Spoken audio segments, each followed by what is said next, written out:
So floor's open. One, yeah, go ahead. I'm a member of the same. Hello, am I now audible? Yeah. No. Yeah. Okay. So I'm a member of the same generation that you've been studying, and I was born and raised in Delhi. And I have been conducting the same exercise that you've been conducting. But my observations and conclusions have been vastly different from yours.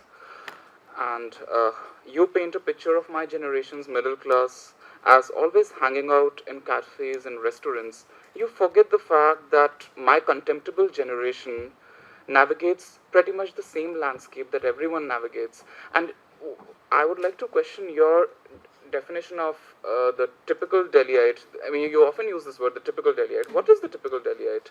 And secondly, you say that these people unfold their romance not in crowded places, but in plush places. But I have been to the same plush places, and I feel that they are as crowded as the metro. They are as crowded as any other street in Old Delhi. It's just that, I don't know. Yeah, okay, do. I have answers to that. Should I answer that?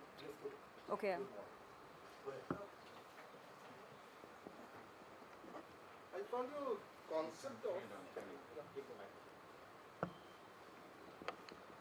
your concept of the particular middle class, as you were saying, to be particularly confusing. Yeah. As in, what is the definition that you have adopted for that? Yeah. And what was the sampling method? Yeah. Can you elaborate on that? Sure.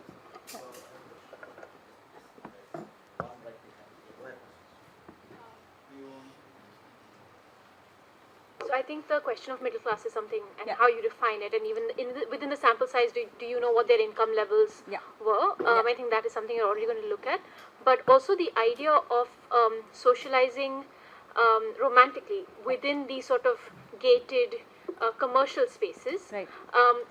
I would also, and I'm just trying to understand this, general socialization, platonic socialization is also sort of moving towards gated spaces within the same bracket that you're talking about. So, is there a disjunction? Why are you only talking about the romantic aspect? Sure. Yeah?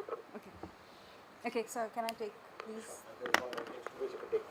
Oh, okay. Yes, you mentioned about an example of Lodhi Gardens, and you said that the display, the public display of affection was not the main issue, but the class of people which were doing it were the issue. Okay, so which class are you talking about? Is the lower middle class are you talking about, or which class? Because in the middle class, you also mentioned there is a new middle class. Yeah.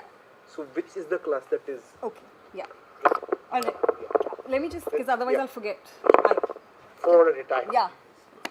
Okay, so the idea of crowded, and we have to understand this from a different perspective, isn't the idea of crowded in terms of numbers.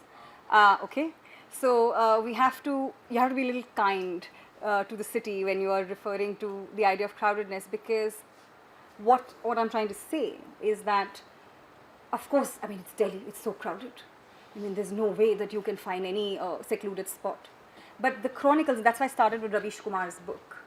The idea of, or when I mentioned other movies that were shown, that romance was only unfold. So, for example, in the metro, I'm sure you've seen often in the metro a girl and a boy, and the girl sleeping off at a man's shoulder. Yeah, exactly. Now, the point is, and the point of my work is that the class that I interviewed look disdainfully at this. They do the same. The girl will be sleeping on her boyfriend's shoulder, but in Khan Market, in Cafe Turtle, or in whatever, right? That's the point. So in that sense is what I'm saying, the crowd for them becomes different. Isn't this the word that we use often? The crowd. Crowd acha nahi hai. Crowd acha nahi. What does that mean? So this is the qualitative conceptualization of the word crowd. Not like, of course, the hostels is probably worse than the metro. So I mean in terms of the number of people. So that is what I meant. Okay, typical Delhiite. Yeah. Okay. So so my endeavor through explaining the second part is precisely that. What you're asking me. What I'm telling you, the Delhiite and the non-Delhiite, is from the perspective of the non-Delhiite. So that's what I started by saying. For the non-Delhiite, the Delhiite is this ruthless passion, all one after the other successive monogamous relationships, right?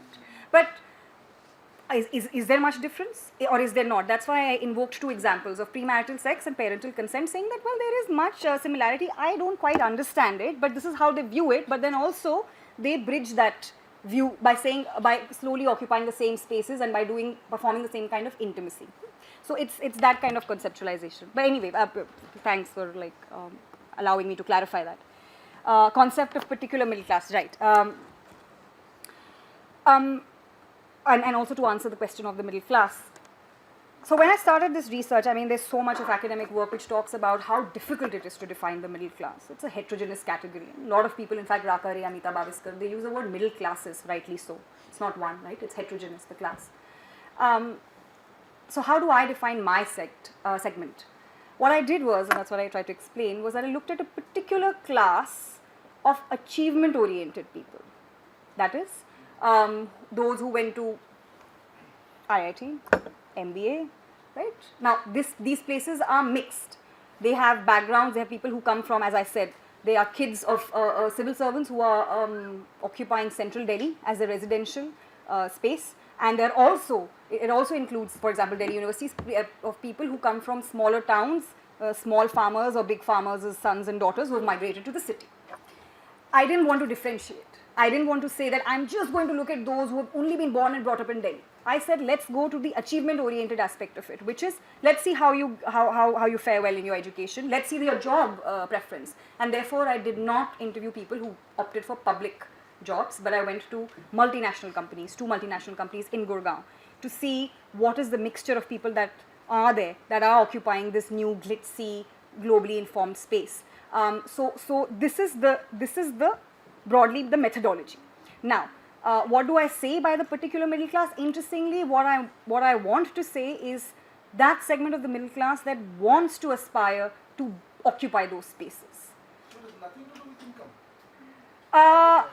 Yeah, so income. So I'm guessing if you're in multinational companies or if you've passed out of IIT or something, your income would be fairly high. So I didn't because it wasn't a quantitative thing. I didn't have like a slab, but I sort of like, okay, I'm assuming that if you've come out of IIMs or ISBs or IITs, irrespective of which background you were from, you would be getting some good bucks.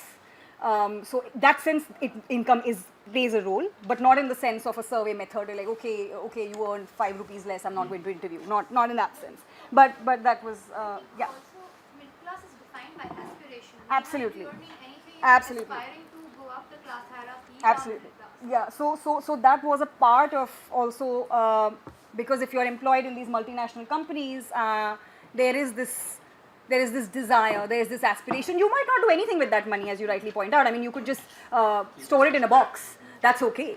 But you still want to occupy the space of being multinational and global. So in that sense, socializing, romantically gated, platonic socializing, yeah, sure. So of course, you're absolutely right. I mean, the platonic socialization is also happening in the gated, is also happening in the consumption. But my fieldwork was more associated with practices of spouse selection and romance, and therefore I'm presenting that. Lodi Gardens affection, yeah, okay, clarification required. The point that I am trying to make is that there is no issue with the public display of affection to this particular segment of the middle class, but the moment they see people performing this affection in what they think is a public space of Lodi Gardens, they associate that as a lower middle class indecent sort of act, and you would do the same thing in a plush cafe. That's okay. Yeah. So it's not what I am saying that they are from a particular class. Trying to say that if people from the same class, yeah, if they are doing that, they have no problem with that. Yeah. So what they say is that people of the same class don't do that. Okay.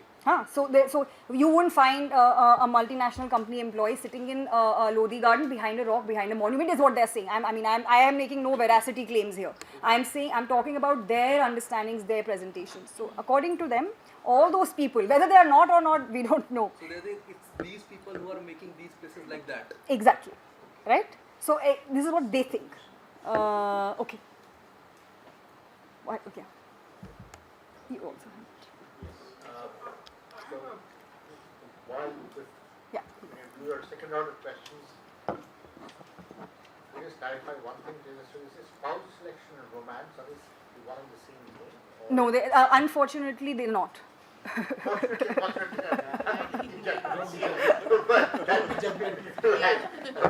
so we can take that. Yes, go ahead.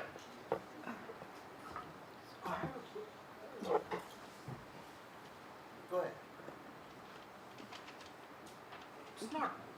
Well, it's why did you choose only Delhi, even though you did your PhD in Cambridge, Right. and not do a comparison with? I wish I should have been London since it's closer. However, it could have been any other city that was accessible. Or else we take Yeah, Sure. Yes, please go ahead. There was another question. Oh, sorry, go ahead. I'll add on. Switch on the microphone. Okay, Parul, I want to ask, Right. you said that youth are they're having multiple partners. How do they, and they take their parents' consent when they marry, then how do they decide who to marry? Yes. And the second question is that did you give a thought to the innumerable, so many divorces pending in the courts? Yeah. And just after the marriage, they go for divorces. Yeah. So what are the reasons? Did you think of studying this also? Thank you. Yeah, I'm trying to phrase this as a question, but I'm not succeeding. So it will be a couple of related comments. That's it. First of all, I really do have a problem with your definition of use of the word middle class. Okay. Yeah. By any standard, whether you use sociological or social psychological aspiration or whatever, you're really talking about a transnational or wannabe business elite. Whether you go by educational, the IIT, IIMs is less than 1%. If you look at it's a very elite group. If you look at the type of people, in terms of disposable income, also it is. So I've tried all the various things, and I've struggled with this in different contexts. Yeah. So middle class, I really have a problem. Secondly, I lost you in the last part of where you were getting into the theory of the sociological theory. Okay. But the question of value in other countries, Yes. most recently in politics recently, US is all about, the election is all about New York values or against New York values. Right. Similarly, Right. the Brexit is all about, it's not really just an economic phenomenon, it's really a cultural phenomenon. Yeah. It's about London versus the rest of the world, Yeah. rest of the UK. So in that sense, when you're talking about some things, are you talking about an urban hierarchy which sort of at a certain stage of a tipping point becomes a metropolitan, cosmopolitan culture as opposed to, Okay. and in India people said that there used to be a time when there was a difference between quote unquote Delhi urban versus Bombay urban. Sure. Delhi was seen as a more more hierarchical in one dimension, the other Sure. one, Mumbai was already Sure. more transnational. Right. So, more cosmopolitan. So Sure. again, I can't Sure. phrase it. No, as a I question. get it. Yeah. You Home. get my Yeah. Yeah. concerns.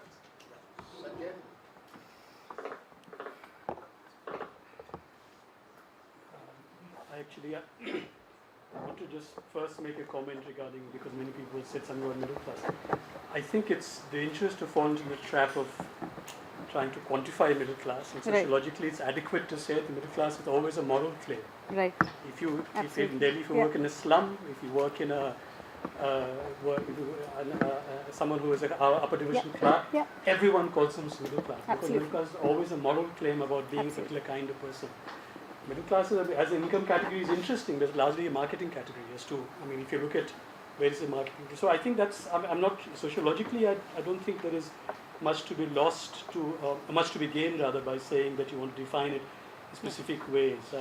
I think it's adequate because, across the board, irrespective of where you work in India, people will always say, even in slum, people will say we didn't have a television set because we were middle class people. Yeah. So it's a moral Yeah. claim to being not corrupt, to being educated, to not being Absolutely. conspicuous consumers, etc., etc. But this is exactly that, conspicuous consumers, and it's an elite. If this is not the elite, then what is elite? It is precisely a moral claim is about denying what you might do. Exactly. That is why it's Yeah. a moral claim. Yeah.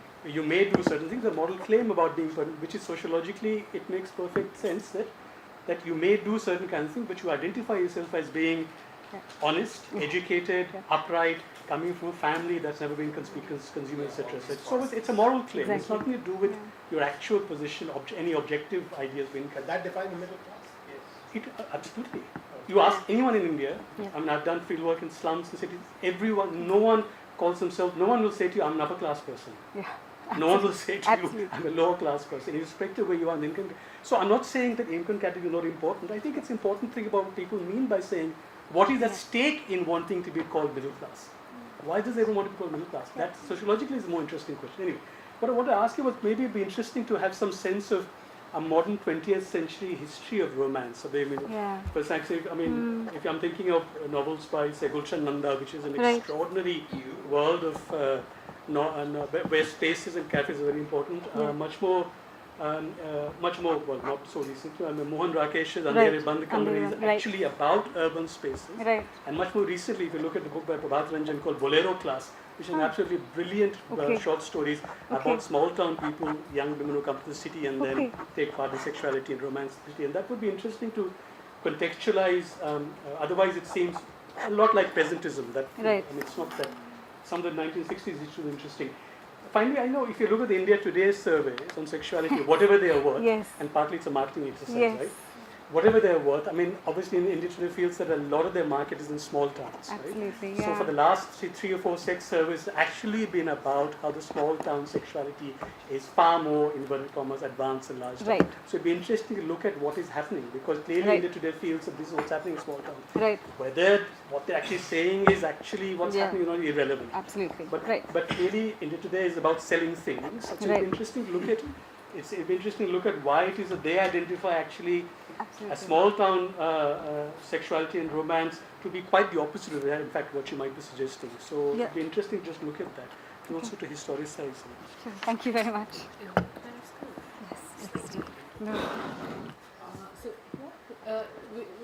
In the context of this whole defining or not of the middle class, and Sanjay saying that it's all about their defining themselves as a moral category.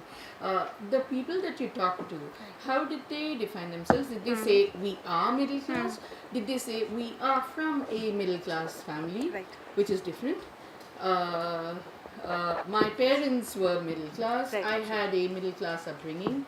So if they're saying those kinds of things, they're actually distancing themselves already from there and putting themselves in what you were saying, this kind of. So I'd be interested to know. Did they say, yeah, we are middle class and leave it at that? Or were they somehow judging that position itself? The first one, regular middle class. Yeah. So let me just the one thing that I've learned about my research, but I keep falling back into the same track, is that middle class takes up 50% of the question answer round. And I really should, no matter how much I try and go around it, sometimes it gets a little difficult to explain. And thank you very much, Professor Sanjay. I mean, this is really explaining it very well. And this is exactly what I'm trying to do here, and to take to your question. Being middle class is not a static category in terms of also the self-fashioning. There are these spaces, there's literally like an ebb and flow of this identity. In one moment, you want to claim a middle class identity which is associated with values of education and, as I said, most importantly, parental consent in marriage. That is a very, very important category. We don't elope like the lower classes. We don't have so much money that we can just marry whoever we want like the elites. We are somebody who needs the consent of the parents.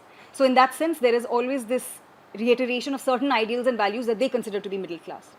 At the same time, in the matters of consumption, and I'm obviously talking a little bit more contemporary, there is this idea of also at times not associating yourself to being very middle class, but by occupying these spaces saying that, no, but we are middle class, but we're a different kind of middle class, right? The middle class that has probably the surplus money, and that's what I was trying to say in my first 2 or 3 excerpts.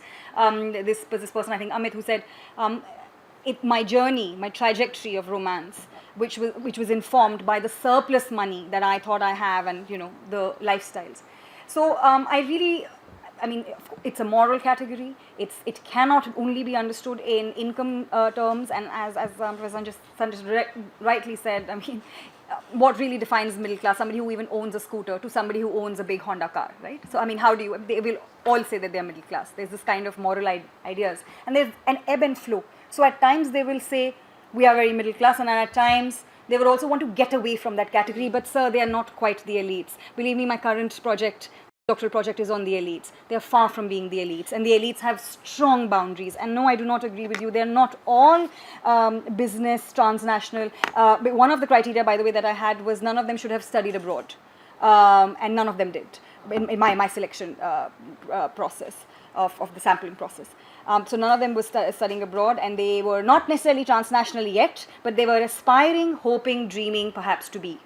So that is what it was. So I hope that gives a little bit more sense of the population. Sorry, I'm forgetting. I don't know why I've written. Why only Delhi, right? Why not?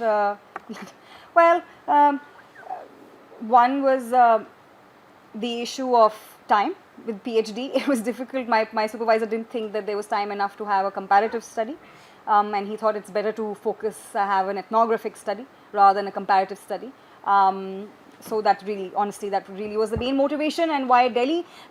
Primarily because of the whole multinational companies being situated here, and Delhi being the capital. Parental consent, ma'am, your question, parental consent, how do they decide who to marry? This is really my PhD. This is just a part of my PhD.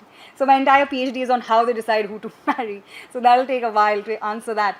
But I can tell you very broadly, somebody from a similar class background, it's interesting that there were no inter-class sort of in terms of, like what the movies would portray marriages, none at all. Caste was being over, inter-caste marriages were happening, inter-community marriages not so much. Language becomes very important, perhaps in the space of alienation, I don't know. Parental consent is very important.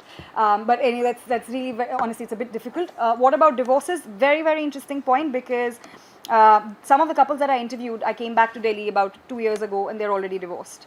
So yes, it's on the rise. Every time I meet with people from this particular segment, they are talking about increasing divorces, and that's something that I haven't looked into, but seems like a very important topic of research. Did you find out the reason behind the divorce? Yes, I mean, well, not personally, I didn't personally go, but because it was sort of an ethnographic study, other people informed me that usually it was due to, interestingly, parents and problems with the family. So again, that actually reiterates the whole non-Delhi-Delhi divide, because even if you go ahead and marry, living with the parents, certain kind of respectability is what is expected, irrespective of how much money you've been able to get and whether you claim to be elite or not. Yes, Professor Sanjay, I absolutely agree. I have no idea about the modern 20th century novels trajectory. I haven't historicized them yet, but that's something that must be done. India Today sex surveys. So the surveys that I looked at, and I did, were interesting because I think this is back in 2012. The HT City surveys were also ones that I was looking into. Interestingly, some of them talked about the Delhi surveys about the Delhi youth claiming that they haven't had a lot of sex, and they want to marry according to their parents. So in other words, the sexual liberation argument which floats around in public media actually didn't seem to so it's interesting, but of course, I mean, that requires a lot more thought and work. But what I did find interesting, honestly, was that the non-Delhi, or the ones who've migrated, claimed a lot more sexual experience than the Delhi, interestingly. All right, I think more or less everything's answered. If I haven't answered anything, sure. Yeah, sure. Next round. You haven't answered my question. Oh, sorry. I'm sorry. What? Second, or why did you not pick a just for research constraints. Sorry, I mean, if they've had, I suppose the way it's facing is, if it is one city, right, then why? So comparative thing is one thing. Yes. The question is, why the Indian city and not a European city? Oh. Or any other city? Oh wow. Okay. Sorry, I somehow didn't write that. Was it the question on values and New York values? Was it your question? That was your question. Okay, sorry. It'll be very difficult to. Can you elaborate more on that question, because I've kind of really flipped it. You chose Delhi. Right. That's a choice. Right. It's not a bad choice. You're familiar with it. Right. Why did you not want to get familiar with a city close to where you spent? Oh, that was the only advice of my supervisor, who said that a comparison really wouldn't have been possible. So it was really a methodological concern. I would love to be familiar with these practices in London, to be very honest, or any other international city, because I am myself quite keen in figuring out whether there is any homogenization of culture and values across the middle classes occupying different cities. So it was purely for methodological and financial constraints that didn't happen. I had to pick and choose rather than compare. But I mean, that's one question that definitely needs to be explored in terms of continuities or changes between cities. Even the New York, London, Delhi question. Oh, right. Right. I mean, honestly, I do tend to agree with you in terms of the fact that even when we look at London, that the city of London seems to espouse certain cultural values, or becomes a particular kind of literally country within a particular country. And I honestly do see Delhi as that. And I suppose that's exactly what I'm trying to say from on the basis of the second part of my talk, that in being particular kind of Delhi, the non-Delhi are trying to be a particular kind of middle class and accept their values, because as I've said, there are very many continuities in terms of sexual practices and marriage preferences. But there's something definitely more interesting, and perhaps that lies in the experiences of romance, which is associated with capital. Okay. Could I just Tripti first? Thanks for your talk, it was quite interesting. I have one question which I wanted to ask. It's basically the way you explain a typical Delhiite, it is in contrast with what a non-Delhiite would be, right? So I wanted to understand whether you'd interviewed anyone from Bombay, like metropolitan cities, basically, and what their experiences were with romance and marriage. Thanks. Thank you. I have one very small question. It's a very illuminating thought. The only thing that I wanted to know is that during your research, were you also able to uncover whether most of these multiple partner relationships and these encounters, where are they taking place in terms of percentage? A larger percentage in office spaces, or a larger percentage in the living spaces because of closed living PG accommodation, or a larger percentage in public transport, or a larger percentage elsewhere? Is it possible for you to give us some idea? Some idea, yes, maybe. Yeah, I wanted to ask you about your methodology. Yeah. So this is an ethnography. So how did you approach your subjects? How did you have some survey questionnaires you had in mind, or was it just feeling the texture of what was happening?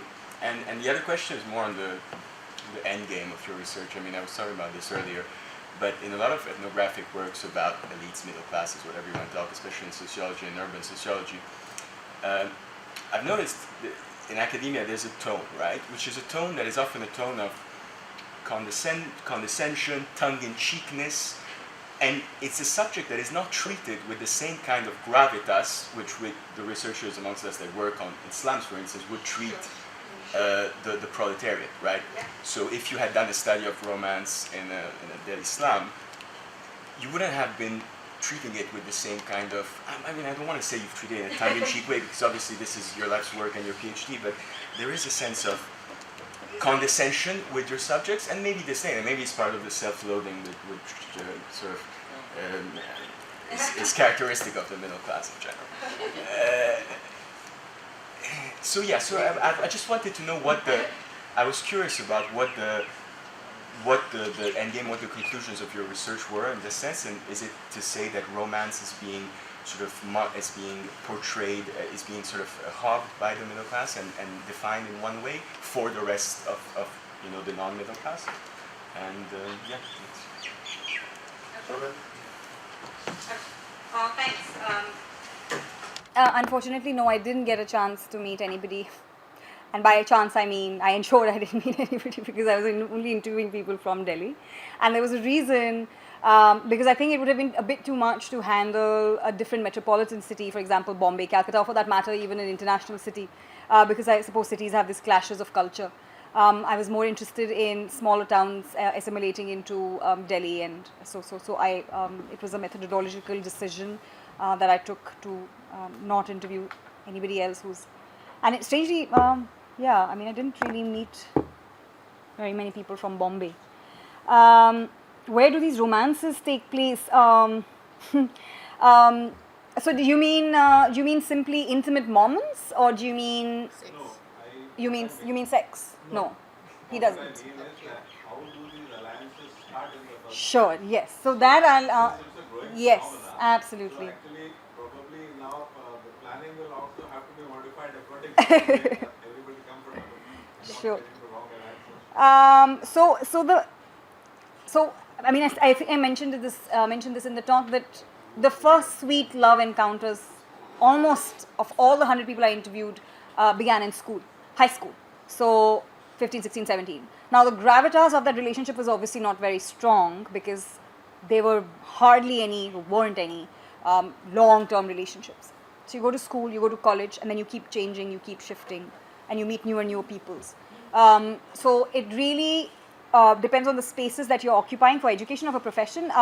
What I did notice, and it could have been a sample bias because I interviewed people 24 to 32, was that usually around the age of 27, 28, they start narrowing down on somebody that they would want to be with. And the real negotiations kick in then. So you could end up marrying somebody at the age of 27, 28, or even 30. But it's around that time, and most often than not, those romances would come out of either office spaces or through friends. Very rarely were these stories of childhood sweethearts and school, but they begin at that stage in some form or the other. So that, yeah, how did I approach? So it started with snowballing. I identified these 5 clusters, 3 educational institutions and 2 MNCs. Through the education institutions, I got referred to people who were in the MNCs. Every time I'd interview somebody, they'd suggest 2 or 3 people. I'd probably pick one, if not all, and it sort of went on like that. Apart from one place, which was the MBA Institute, where I stayed for about 2 months. So that was the, one could say, classical way of conducting ethnography. You know, I was hanging about with them for 2 months, day in, day out. So that was that. I do apologize for any understanding of disdain or condensation. In fact, over lunch, I was telling Partho that my current project, I mean, surpasses this one because I'm hanging out with the super elite, rich women, for whom Khan market is not the place to go at all. And I was telling him precisely this, that my entire endeavor in this project is not to only emphasize on conspicuous consumption as the main trope of these women to understand themselves. So there's a lot more that's happening.